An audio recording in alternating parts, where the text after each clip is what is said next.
ہے۔ میں سوال یہ کرنا چاہتا ہوں کہ اگر یہ قانون موجود ہے تو پھر ایک کلبھوشن یادیو کے نام سے اس کے لیے ایک پرسن اسپیسیفک لا بنانا ان حالات میں کہ جب کشمیر کے اندر بھارتی سیکیورٹی فورسز نے آگ اور خون کا بازار گرم کر رکھا ہے، یہ کون سی قومی غیرت ہے؟ یہ کون سی قومی پالیسی ہے؟ یہ کون سا قومی مفاد ہے جس کا یہ تقاضا ہے کہ بھارتی جاسوس کے لیے عمران نیازی کی حکومت ایک سپر NRO نکالے؟ یہ اس بات کا ثبوت ہے کہ انہوں نے کشمیر کا سودا کیا ہوا ہے۔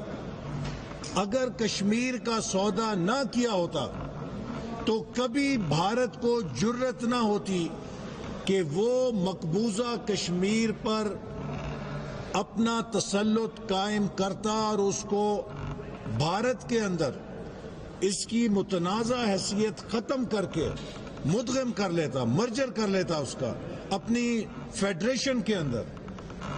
یہ وہ خطرات ہیں جن سے ہم قوم کو آگاہ کرنا چاہتے ہیں۔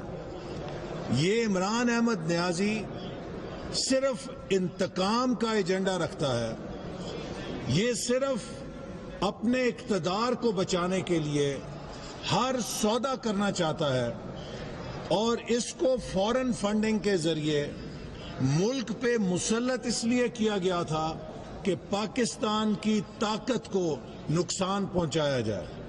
وہ پاکستان کی طاقت جو معیشت کی بحالی سے اور سی پیک سے ایک مضبوط اقتصادی طاقت بن رہی تھی، آج اس نے پاکستان کی معیشت کو مفلوج کر دیا ہے، تباہ کر دیا ہے، گروتھ ریٹ ختم ہو گئی ہے، ملک ہائیسٹ انفلیشن میں ہے۔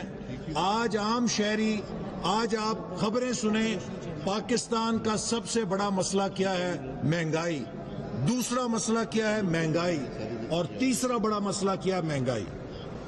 لیکن عمران احمد نیازی کے لیے سب سے بڑا مسئلہ یہ ہے کہ یہ مسلم لیگ نون کی قیادت کے خلاف جھوٹے مقدمے کیسے قائم کر سکتا ہے۔ عمران نیازی کی پہلی میٹنگ بھی ان مقدموں کے حوالے سے ہوتی ہے اور دن کی آخری میٹنگ بھی ان مقدموں کے حوالے سے ہوتی ہے۔ اسے عوام سے، ان کے مفاد سے، مہنگائی سے، بے روزگاری سے، کشمیر کے مسئلے سے کوئی دلچسپی نہیں ہے۔ آج جیسے شاہد صاحب نے کہا کہ ہم یہ مقدمہ قوم کے سامنے رکھنا چاہتے ہیں کہ جہاں IG کے اغوا کا مسئلہ ہے، وہاں قوم کی بیٹی کے چادر اور چار دیواری کے تحفظ کا مسئلہ ہے۔ اگر اس چیز کو ایڈریس نہ کیا گیا تو کسی کی ماں، بہن، بیٹی کی حرمت محفوظ نہیں رہے گی۔